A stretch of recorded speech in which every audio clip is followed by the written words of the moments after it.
As a finance professional in a disrupted business landscape, what does it take to be in demand? What does it take to attract great paying international roles? If you're an ICAN member, it'll just take one exam. That's all it takes to complete the globally recognized SEMA professional qualification and the internationally respected CGMA designation. As a SEMA member and a CGMA designation holder, employers will look at you as a finance professional, constantly acquiring new skills to add value to the business. That's why they'll be willing to pay premium to hire and retain you. If you have 5 years of relevant experience and are an ICAN member, you can directly sit for the final exam of the SEMA Professional Qualification, the Strategic Case Study exam. Start studying the SEMA Professional Qualification. Prepare to make an impact.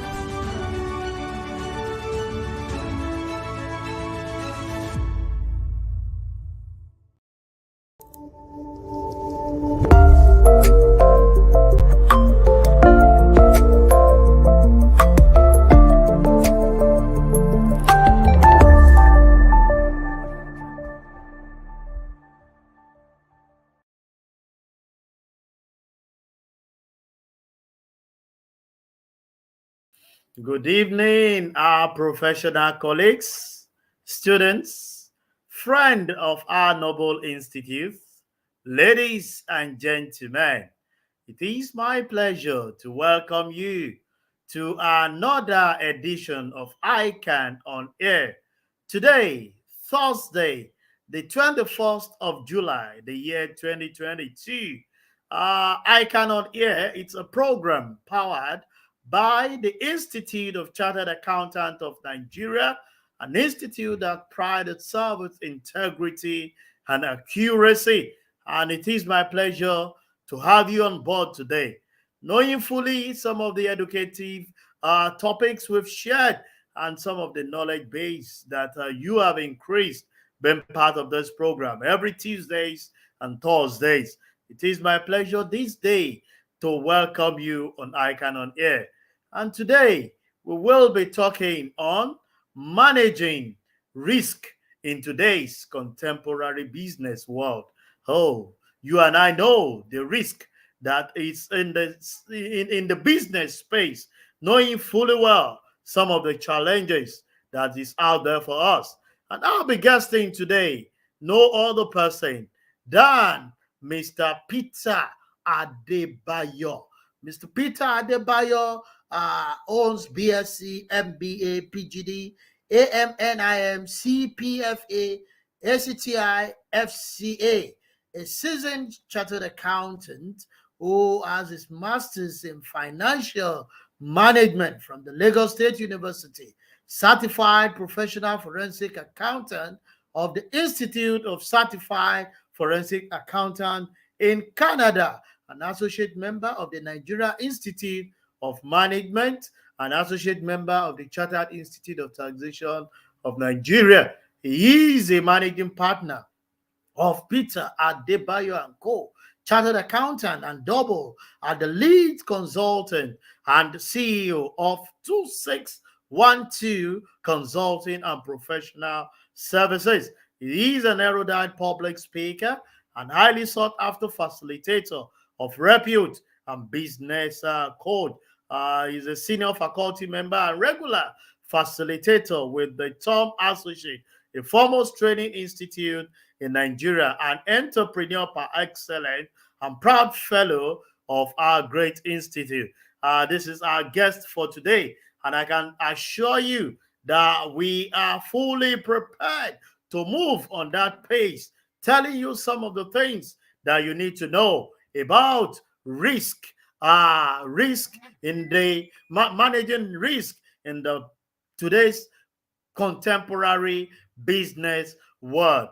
Like you always have every Tuesday and Thursday is always an interactive session where you and we have to engage and develop again our knowledge base. I want you to stay tuned, stay connected.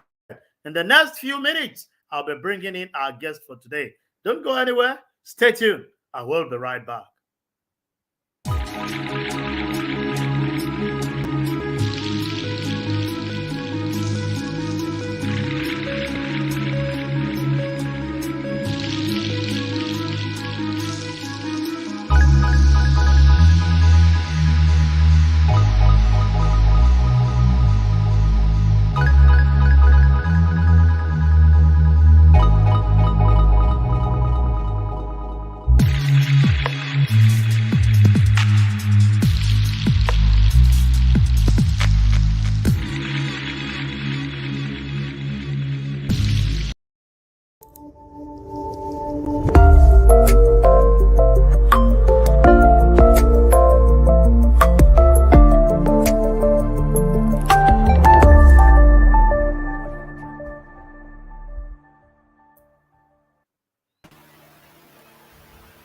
Welcome back, welcome back, welcome back.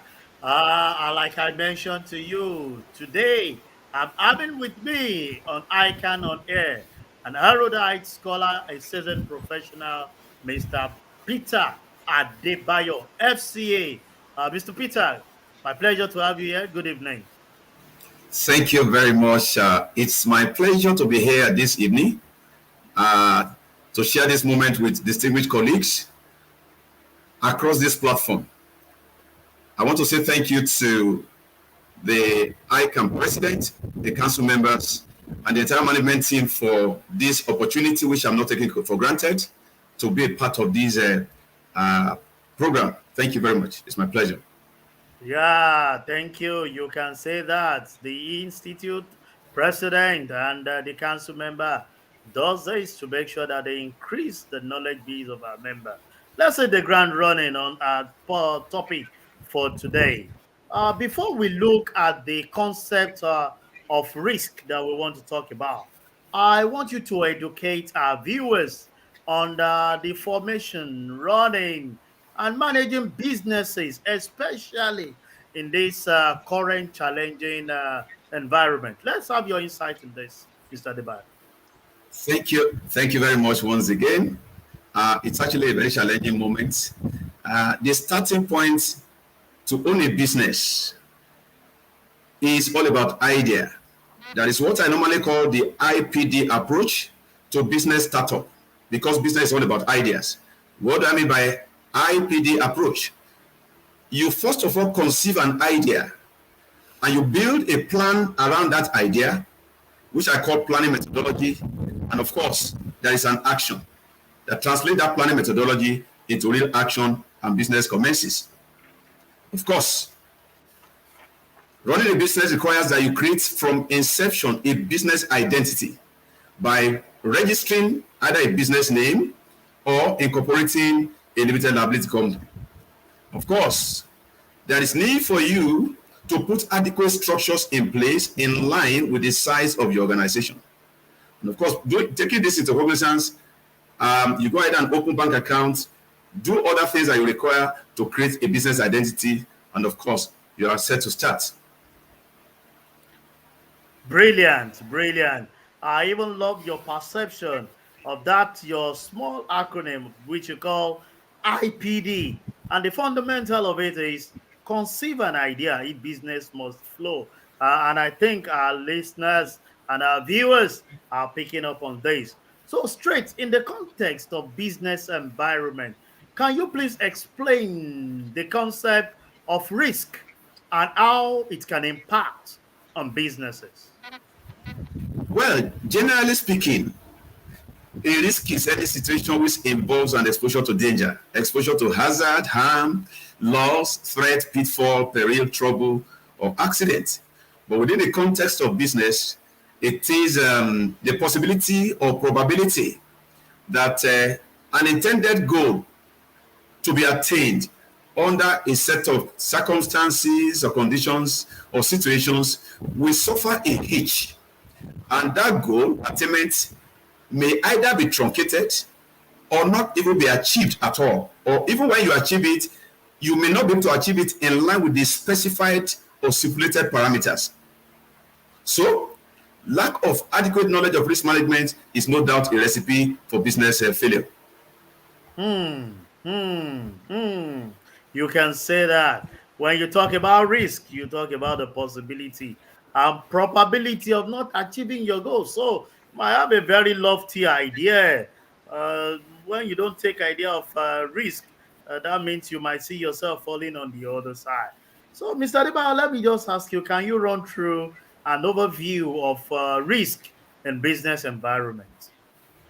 Well, within the business environment, you will agree with me that business is characterized, the environment is characterized, influenced, and affected by a number of factors. Now, if you look at the since we are now, is the season of politics. And whether we believe it or not, there's an impact that this season is having on the economy. So business is characterized by factors like social factors, political factors, economic factors, legal, financial, marketing, technological, regulatory factors. And all this will lead to different dimensions of risk. In the middle of this, financial investment operating decisions are taken in the course of our regular business activities, and all this involve different dimensions of risk. Businesses generally comprise of functional units, with their peculiar and associated risk, which must be identified, analyzed, evaluated, and mitigated in the overall interest of attainment of goals and objectives of an organization. Of course, we also have different types of businesses operating across sectors, across industries. While some engage in retail, some engage in wholesale, some are in distribution, manufacturing, banking, industries, while some are non-profit making. Of course, when you look at structure too, structure differs. While some are sole traders, some are partnership, some are limited liability, some are incorporated associations, whereas you have some that are joint stock or public ownership. So in the middle of all this, businesses require financing, whether by way of cash, credit facilities, and overdraft. And of course, you have to be able to take decisions in the middle of all this to ensure that your goals are attained. Brilliant, brilliant, brilliant. You've taken us to every sphere. Risk is associated with a different segment, talking about the structure, the kind of businesses the person entails to. And it's quite knowledgeable that the person have deeper understanding of the business is venturing to, so that I can understand the risk that they have had to that. Let me then ask you unequivocally, what is risk management, and what are the steps involved in risk management? Thank you very much for that question. Of course, risk management involves a set of procedures that are put in place or initiated by management to mitigate risk. And it focuses on what? Identifying threats along the line of attempting to achieve our corporate objectives. So whatever it is that is capable of truncating our goal is a risk. And we must be able to put procedures in place to mitigate that risk, not necessarily to avoid this in all cases, but to mitigate in the event that it crystallizes so that the impact can be minimal. So this is the concept of risk management. What are the steps involved? What are the steps involved? Steps involved in risk management. Of course, you say risk analysis process or risk management, as the case may be. The starting point is accepting that in that course of action that there is a risk.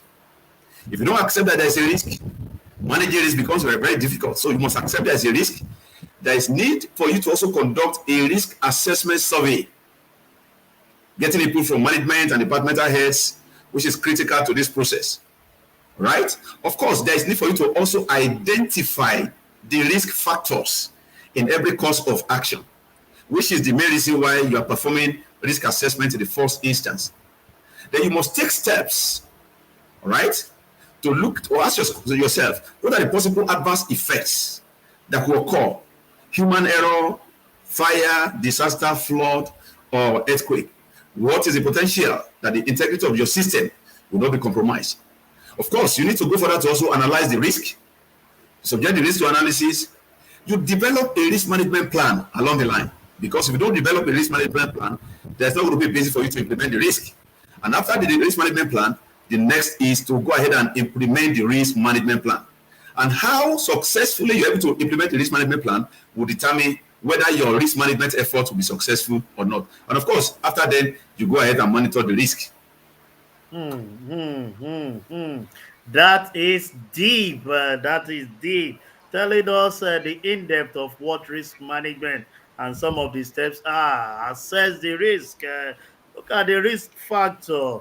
Have risk planning and also implement it. And after implementation, don't just go to rest that you've actually put in place. The risk guides you need to monitor, so that some of the things that you've actually put in place can come on board.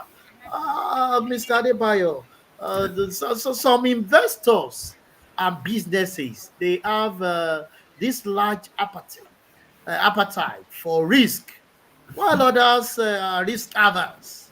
Given your years of experience on this particular topic and your experience, working experience, will you consider an ideal risk appetite? What will Well, you consider? What will you thank consider? thank you once again for that beautiful question. It was actually expected. You know, one thing about life is a risk itself. Look at where we are here. We are in a program that has global audience.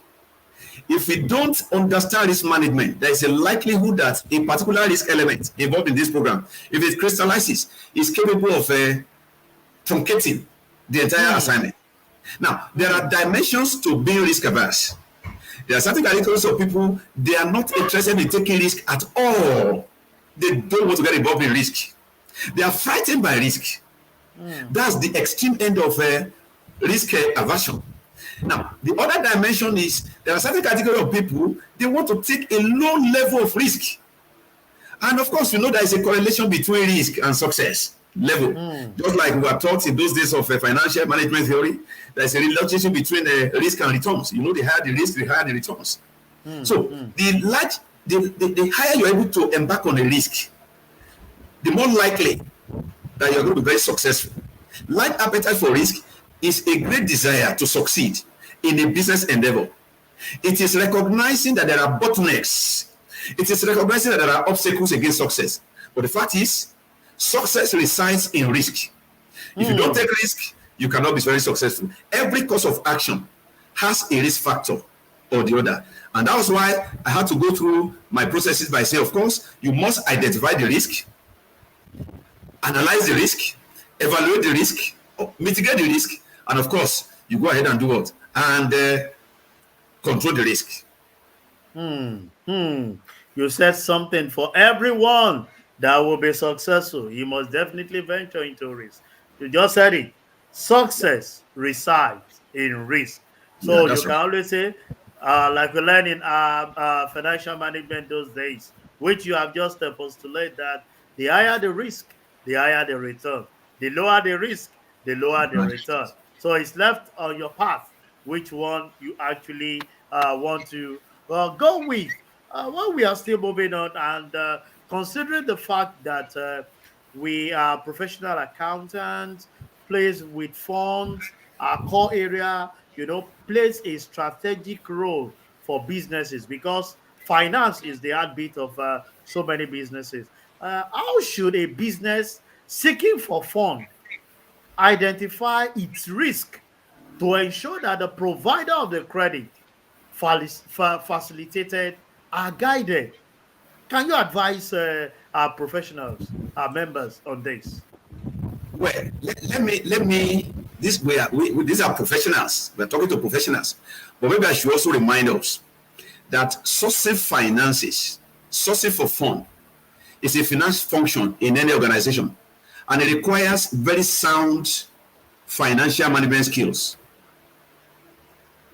knowledge of finance, knowing that finance is a field that deals with funds and credit management, knowing that finance is a field that studies investment, knowing that finance is the science of money management, which includes the dynamics of assets and liability under situations of certainty or uncertainty and risk, irrespective of the sector where you belong, whether public sector, private sector, or individual. So it has to do with efficient and effective management of funds in a manner that will help you to accomplish your set goals and objectives. It applies to an entity's financial strategy, which has to do with how do you raise fund? What is going to be your capital formation? We all know that there are two dimensions to capital formation of an organization. Do you want to go the way of equity? Do you want to go the way of debt? Of course, or you want to combine both. How much of debt exposure do you want to have to avoid being classified as being geared? You remember your gearing. So these are issues that we also have to contend with in trying to raise funding. Now, getting finances, how much of cash do I have at the moment? What amount of credit do I want to raise? Now, in trying to prosecute my operating activities? Can I leverage on my suppliers to create what I call trade credit? Can I seek a loan from the bank under certain terms? Or do I need to get an overdraft on the basis of my activity profile over the period? Have I been proactive in the past to put some money in investment funds so that by the time I need it, I can quickly call them in? So these are issues that we have to consider. And of course, they also have different dimensions of risk, financial implications, and other implications across all the functional areas of the business. Brilliant, brilliant, brilliant. You have given an in-depth and that's a deeper guide for everyone that actually wants to go into sourcing of fund areas where they need to look into how to know the mode of financing that they need to consider. While we are still proceeding, let me state to our viewers that this program is always interactive and we welcome your questions, which I want to assure you that our guest for today, Mr. Peter Adebayo, FCA, is prepared to do justice because the only reason why we gather is always to enrich our knowledge, our guidance and directive rate. While we await the question of some of our viewers, let me proceed with you, Mr. Adebayo. Risks are classified into business risk and financial risk. Firstly, are there difference between the two classes of risk? Well, thank you once again for this question. When you look at business and finance, they are twins from the same womb that cannot be separated. What is business? Business is all about finances. What is finance without a business? Of course, the hub of any finance, the hub of any business is finance. Now, when you look at risk from these two dimensions, you want to find out what are risks associated with finance, what are risks associated with the business at large. Of course, when you're talking about financial risk, you are talking about risk associated with credit. You are talking about risk associated with liquidity. You want to be liquid at all times. There is no way a business can exist outside of liquidity. So there's a risk associated with being liquid at every point in time. I liken liquidity to the blood that runs in the life of a man, without which there is no life. So liquidity is the blood that runs in the life of a business. When there is no liquidity, when there is no blood in the life of a man, that life is gone. And when there is no adequate supply of blood, that life is threatened. In that similar manner, there is a risk associated with not being liquid. A company that is not liquid enough, or an organization that is not liquid enough, is exposed to threat of life. And when there is an absence of liquidity, automatically that business collapses. And that's why you could see that the best way for any bank to collapse suddenly is to experience absence of liquidity. So that's a risk associated with finance. Of course, operational risk, reputational risk, settlement risk, the risk that you are going to incur losses by not making profit, the risk associated with your system, the risk associated with the market. Of course, more often than not, you don't have control over the market. Risk associated with information technology, risk associated with regulations, regulatory risk, legal risk, and quite a number of all these other risks. So when you look at business and finance risk, they are intertwined. Finance is business, business is finance. So there is no risk that has to do with finance that does not happen within the business. And of course, by the time finance risk is manifesting, business is backing up. If there is something I pick from what you just said now, you just made it clear to let us know that liquidity is the blood that flows in the business. Seize the blood or you contaminate the blood, which is liquidity. The business on its own goes on the ground. And you've given it that they are twins. They work hand in hand. If there is no finance, business does not exist. A business without finance is already dead. Because how will a normal human being walk on the road without blood flowing in his blood? That is a very deep thing. And I'm sure that our people are actually taking that. Ola is coming in from a perspective. He's saying it is not every risk that is worth taking. How do you know risk that will take or will end in success and the risk that is not worth embarking upon? Now, There are two ways to look at this. Clearly speaking, there are certain risks that are not worth taking. The risk we are talking about in risk management is calculated risk. Calculated risk. Now, the man says it is not every risk that is worth taking. I perfectly agree with you. Somebody knows that if he jumps into a 10-feet swimming pool without being a professional swimmer, he's taking a dangerous risk. Ooh. So there are situations that happen like that in business that you don't venture into. Now let me shock you. There are people outside there today, by their own investment knowledge, they see themselves as investors. But the young man who is talking to you does not see them as investors. I see them as gamblers. By the time somebody is telling you, I want to take your phone and I will be giving you 10% every month, that translates to 120% at the end of every year. Now the question I want to ask is, if somebody is going to take your money to invest, he is not likely to give you more than he's going to give to himself. So I'm assuming that by giving you 10%, he's already taking 10% for himself, which is 20%. The question to ask is, how possible is it to take ₦1 million and use that to attract an interest of 2.4 million naira in a year? It is practically impossible. So if people come to me with that kind of a proposal, I just laugh and I allow them to go. Which is why someone like me, I can never fall a victim of. There was a time I was looking at my mails and they said better than MMA. When MMA was there, I was not involved. How will I not be involved in better than MMA? So you take calculated risk as somebody who is very sound in risk management. And that's why it's called that in every organization, there is what we call the concept of enterprise risk management. That's risk management across every functional areas of business line. So you weigh your options. Part of it is we are going to have to look at the industry. You must have an idea. You must be able to build a plan around that idea. You must be able to translate that idea to what? To reality. Of course, recognize the fact, see the fact that there's an element that which is called probability. That what if you fail? And if the probability of failure is high, then it becomes a very dangerously high risk, which you're not going to take. That's brilliant submission, and I'm sure Ola has actually picked up on that. Adeyemo Said is coming with a question that what are the tools in assessing the risk in an organization? Now, for you to assess the risk in an organization, there are quite a number of things that you must consider. Number one, you have to be able to look at what's the nature of the business activity of this organization. What industry are you operating in? What are your objectives? A lot of people don't have defined objectives. Not having defined objectives is actually another major risk. It's actually a dangerous risk. Not too many people are interested in other objectives outside of profitability.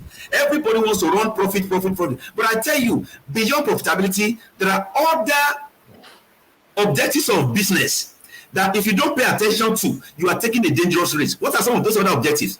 Apart from profitability, which is the main reason why everybody goes into business, you must be able to understand that liquidity is an objective.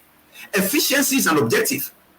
Growth and stability is an objective. A lot of companies, they didn't factor that into their agenda. So when COVID came, they were swept away. You must also understand that returns on capital employed is an objective. You must also know that corporate social responsibility is an objective. So you have to be able to understand your objectives and ask yourself, what are the measures that you want to take to achieve all these objectives? And of course, your manpower is also very fundamental. A lot of us will recruit. Instead of recruiting based on merit, we recruit based on, oh, please, can you help me put this in your organization? As long as there is no, when you are recruiting somebody not based on need, but because you want to use that to favor, you're already taking the risk not to succeed as far as that person is concerned. Because there is nothing you expect that person to deliver that is going to be in line with productivity. So these are some of the issues that you are going to consider in assessing, whether or not, you are actually on course in your risk management efforts. Quite a number of others. Brilliant.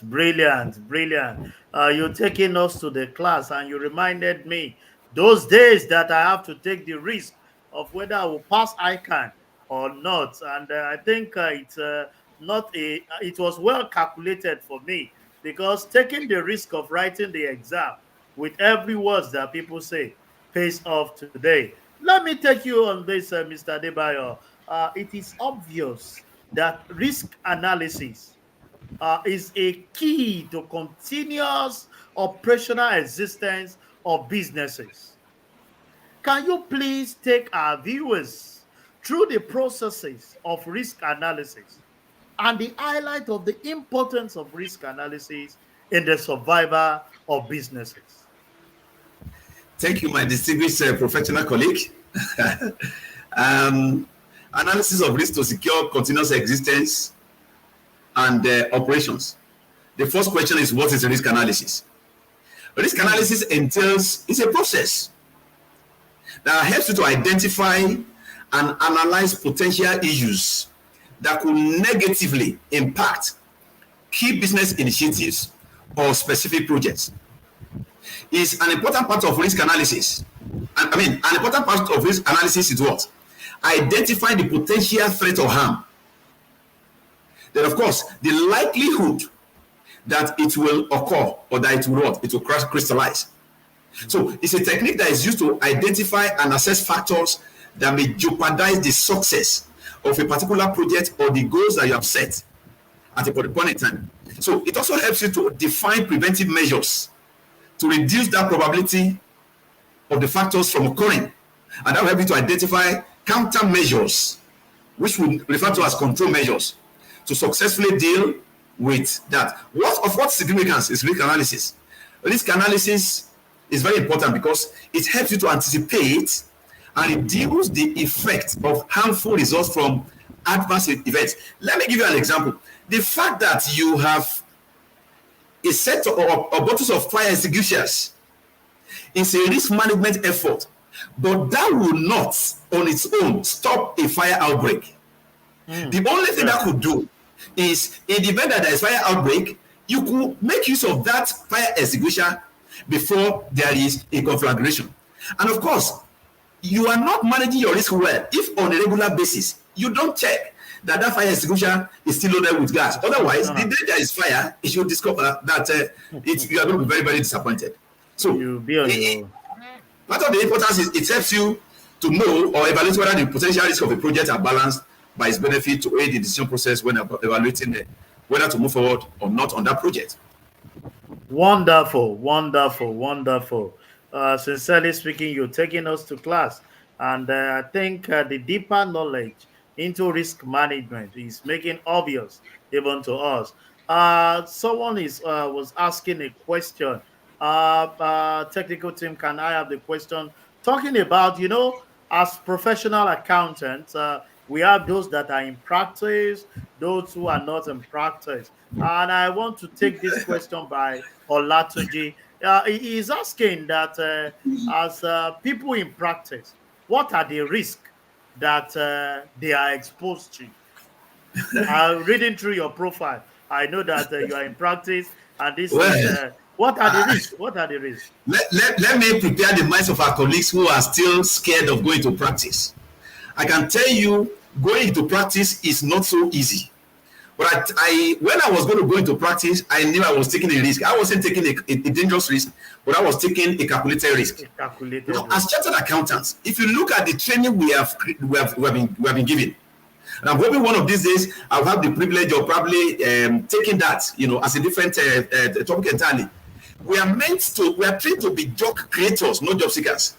And the major risk for those of us who are in practice is the risk that you are not going to have engagements in the middle of fixed costs. Let me give you several examples.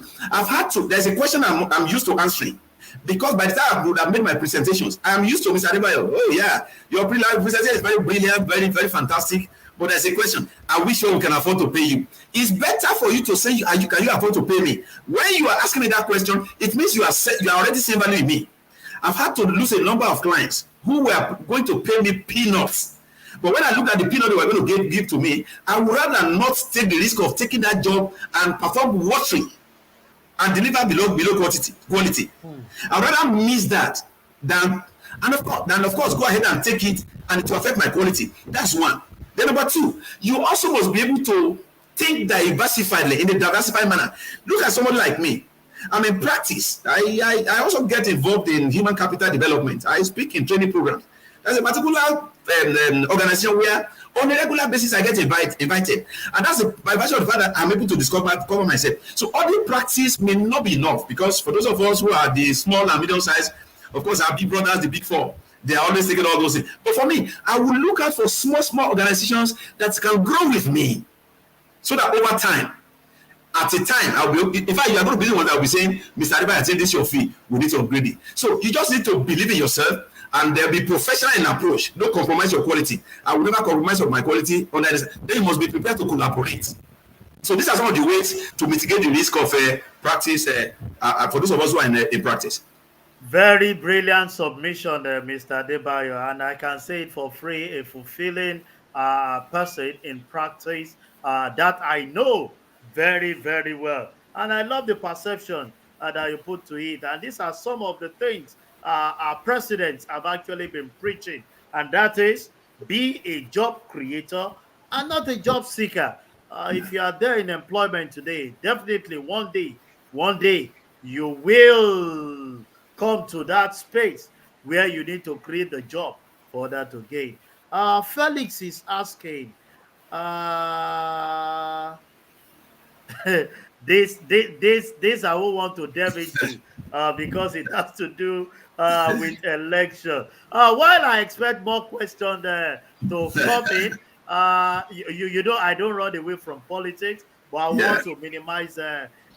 But before I go on a very short break, let me quickly take this from Olatunji. Is saying that it is risky not to risk, sir. How effective can a business mitigate risk in line with the global best practice?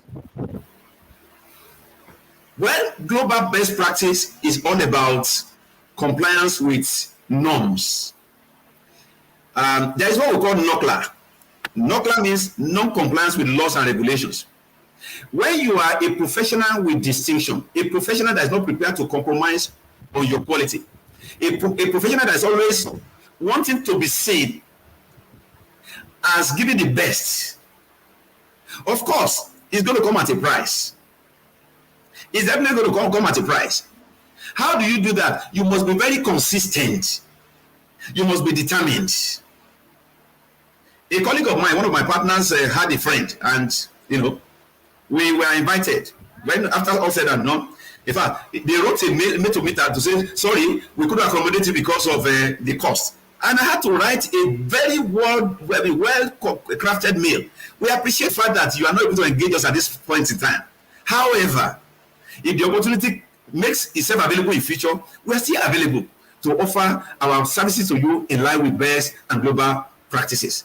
And they were wondering, despite the fact that they didn't give this man that job, he could still be talking the way he's talking. So you must be a man of professionalism. You can't afford to compromise in that particular area. Let people know you and know that you are identified with quality. And I've just mentioned to you, people ask me, Mr. Adiba, are we sure we can pay you? When they are asking whether they can pay you, they are seeing quality already in you. And it's something that I express from time to time. Very brilliant submission, Mr. Peter Adebayo. You will need to value yourself in such a way that you don't underestimate the potential that is embedded in you. To our viewers, I've actually been having a very interactive session with Mr. Peter Adebayo, FCA, on managing risk in contemporary business world. We still have some time to ourselves. But before I continue, let me quickly take a very short break. And when we come back, I will continue to engage you on issues that has to do with risk. For our viewers, stay tuned. I will be back shortly.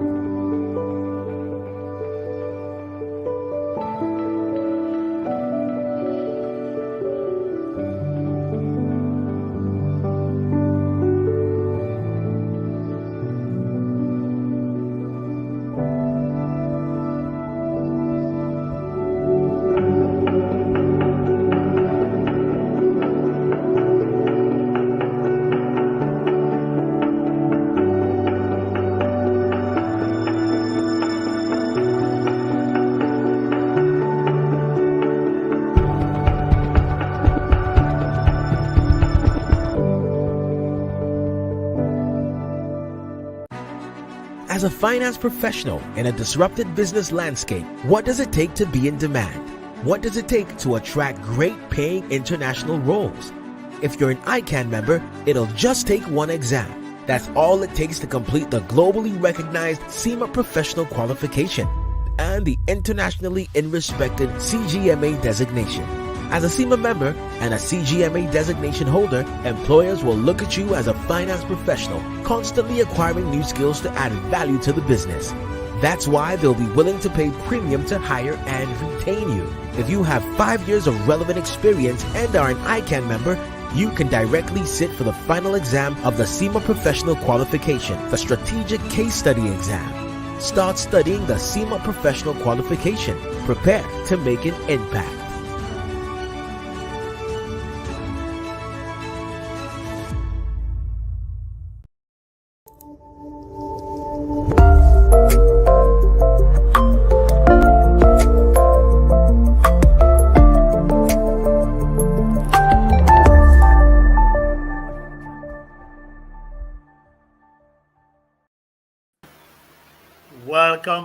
Welcome back. And on today's edition, I have been guesting Mr. Peter Adebayo, FCA, and we have been talking on managing risk in contemporary business world. Let me tell our viewers, there is a particular risk some of them are not taking, which I believe is very calculative. If you look at the break, we talk about advert, placing advert for your product and services on ICAN on Air, a global program that is seen everywhere. Why don't you take the calculated risk of bringing your product and services on ICAN on Air? And let's see, maybe in the nearest months to come, I'm sure you will know that you've taken a well-calculated risk because it would have yielded a very fantastic thing. Mr. Adebayo, welcome back. Welcome back. Welcome Thank back. you. Let me take you on this. Right. Looking at every classes of businesses that we have, there seems to be a perception that the business risk of a sole proprietor that he has to manage differs from that of business partnership or limited liability company. Can you help us understand this better? Yeah, thank you very much for that question. When I started initially, I started by looking at the business environment being made up of being influenced by a number of factors. I spoke about the different dimensions of businesses: sole traders, partnership, limited liability companies, unincorporated businesses, and non-for-profit. Now, business is all about structures, and one thing is the larger the size of a business, the more exposed to risk you become. And structure plays a very key role in the strategy for risk management in this instance. If you look at a company like Unilever, Unilever is a multinational. The risk exposure of that kind of organization is different from the kind of risk exposure that an enterprise will be exposed to. And look at myself, I mean, a small or medium-sized practitioner, my risk exposure will be different or minimal compared to the risk exposure that a PwC will be exposed to. So the larger the size, the higher the risk. The larger the quantum of volume of business you are doing, of course, the larger the risk. So that's why if you're able to put adequate structures in place, the structures that are properly managed will help you to be able to at least guard against and not run into crisis in running your business. So structures will play a key role in the kind of businesses that you run, depending on the kind of sizes, whether you're a sole proprietor or you're a partnership business or you are a limited liability company. Very brilliant. Structure. And definitely we know that the structure of a sole proprietor is different from that of partnership and that of limited liability company. I will come back to meet today, but I want to go in conjunction with what you have said. Will you recommend an in-house risk management or outsourcing of that activity? Well, again, size and industry will play a role here. Mm-hmm. Look at banking, for instance. In the banking, in every bank, risk management team formation is very essential to the operations. They can afford to run a banking system without a risk management team because of the nature and the industry where they belong. In a small size, it may not be necessary. However, external input will become necessary as a more effective risk management strategy. So, in trying to ask whether we recommend, it is the size that will determine whether you need a full-fledged risk management team and the industry where you are. There are certain industries where you're going to play. Whether you like it or not, whether it's convenient for you, you must have a risk management team. An example of that risk management team is what? Is a banking sector. Brilliant. Whether it's going to be in-house or outsourced is a function of how big you are. We have some questions from our participant, and I can hear Igbagbogbo Yomi asking us, are there IT tools? You know, we are in the era of IT. Everything is going digitalized. Are there IT tools that can be deployed in enterprise risk management? Well, of course, is IT is a digital world. Certainly, IT tools are required for effective risk management. Now, don't forget that enterprise risk management is risk management across functional areas of the business. And you must be able to, as part of putting the structures in place, the structures you're going to put in place will help you to be able to ask yourself, what is an associated risk for Department A? For instance, in finance, what kind of risk is associated with finance? HR, what kind of risk is associated with HR, with HR functions? So that will inform the kind of tool. And HR software, for instance, will help you to manage whatever risk that is predominant within an HR environment. The HR software you're going to use as a tool may not be relevant in a financial environment where you're going to be doing financial reporting. So it is the functionality that will determine the appropriate tool that will help to achieve each of these functional units as far as risk management is concerned. So those who are in IT, for instance, of course, let me just give you an example. For those of us who are in audit practice, prior to this moment, we were going to client's office all over the place. But now, what do we have to adopt? We have to adopt tools of technology. So right now, of the client's office, you must be able to leverage on communication, on tools that will help you to be able to exchange information with your clients. All those things that we used to do by going to their offices and we're going to be drinking, although we are missing the tea now, because we don't drink the tea now. Yes. All those teas and lunch, right now we are missing it. All our claims now, they are minimal. So it is actually the functional activity that will determine the relevant tool they are going to adopt as far as enterprise as risk management is concerned. Brilliant. IT has come to stay.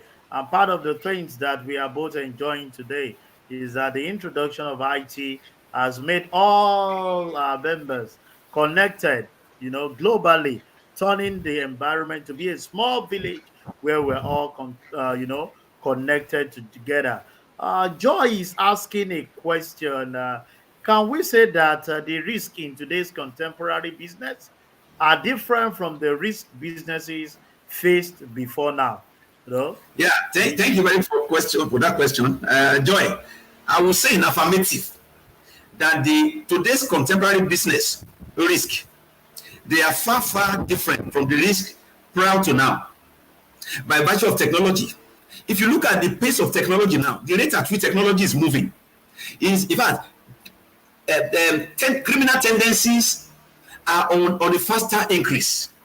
Now, look at when government was going to introduce e-naira, e-wallet. The announcement was made. Within a few days, we are already getting to hear that there were fake sites where people could just be vulnerable to one an e-wallet. So, as fast as technology is driving the whole world, I can tell you for free, without thinking twice, that the risk exposure in this technological age is much higher than in those days when we were even using the. In those days there was nothing like technology. When I started my career, of course, we started with Kalamazoo. I'm not sure everybody will understand what is Kalamazoo now. And when we had the first system, Kalamazoo, I went to Apapa then to buy Kalamazoo, business systems that were using all this, whatever it is. So at that point in time, the risk associated with our whatever there was probably maybe efficiency. But now there is efficiency as arising from this.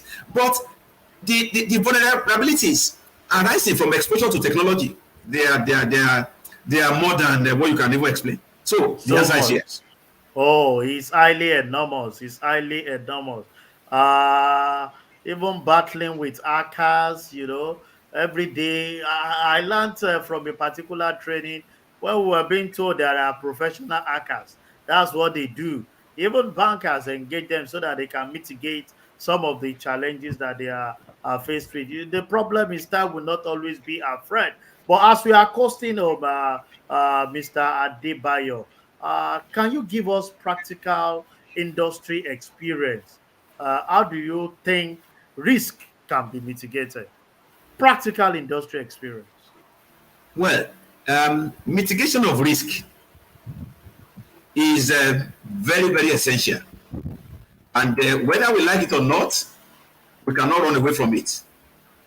Now, in every organization, the best way to mitigate risk is by putting an efficient and effective internal control framework in place. Of course, we are professionals. What is internal control?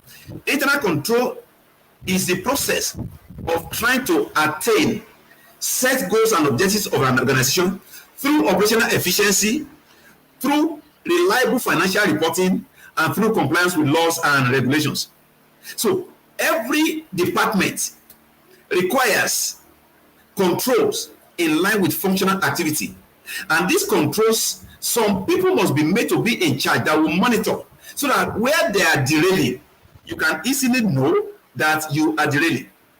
Internal control across all segments: physical control measures, arithmetical control measures, budgetary control measures, authorization control measures, all manner of control measures must be put in place. Management control, administrative control, across all dimensions. And you know what about control is? For control to mitigate, the control process that you put in place about 5 years ago, because the whole world is dynamic, things change. Like, look at what we are doing now, is product of dynamism. So it presupposes that internal control framework must be subjected to constant review for it to not lose its potency at every point in time. So the best way to mitigate risk is put in place a very formidable, efficient, effective internal control framework that will have somebody who will be saddled with the responsibility of monitoring the efficiency and effectiveness of that control mechanism at every point in time. Brilliant, brilliant. To mitigate, just set up an efficient, effective internal control mechanism. Don't stop there. Make sure you have someone who is saddled with the responsibility of monitoring it. Mr. Adebayo, time will not always be our friend. But this, in 1 minute, I want you to give a response to it. In 1 minute, can risk be avoided at all? Risk can be avoided is yes and no. When it is a calculated risk, you cannot avoid it. You must embrace it. You must identify that risk. You must analyze it. You must evaluate it. You must, of course, go ahead and do what? And mitigate it. But when a risk is too dangerous, like somebody is coming to offer you, come and give me your 10 million. On a monthly basis, I'll be giving you 20%. What you are risking, you are now saying that that man is going to make 40% per annum, which is 480,000. So, police, I would strongly advise that when risks are not calculated, you don't go ahead and take it. But for calculated risk, of course, it is the best form of risk to take. Lying in risk is success. The only risk anybody can take in life is never to take a risk at all. Oh, wonderful. That is a very powerful way to submit on ICAN on air. The only risk somebody can do is not to take a risk. Oh, that is very, very, very interesting. I've been having an interactive session with Mr. Peter Adebayo, FCA. To bring this to a close in 30 seconds, can you please give me your parting shots? Well, thank you very much. My distinguished professional colleagues, I'm a practitioner, and I can tell you, I took a bold step. The level at which I took a bold step was a level when it was difficult for anybody to take a bold step. Let's see ourselves more as job creators other than job seekers. Lying in risk is what? Is success. There is no way anybody can be successful in life without taking a risk. Learn more today about risk management. Learn more about enterprise risk management across functional areas. Of course, I can assure you that as you take on more risk, success awaits you.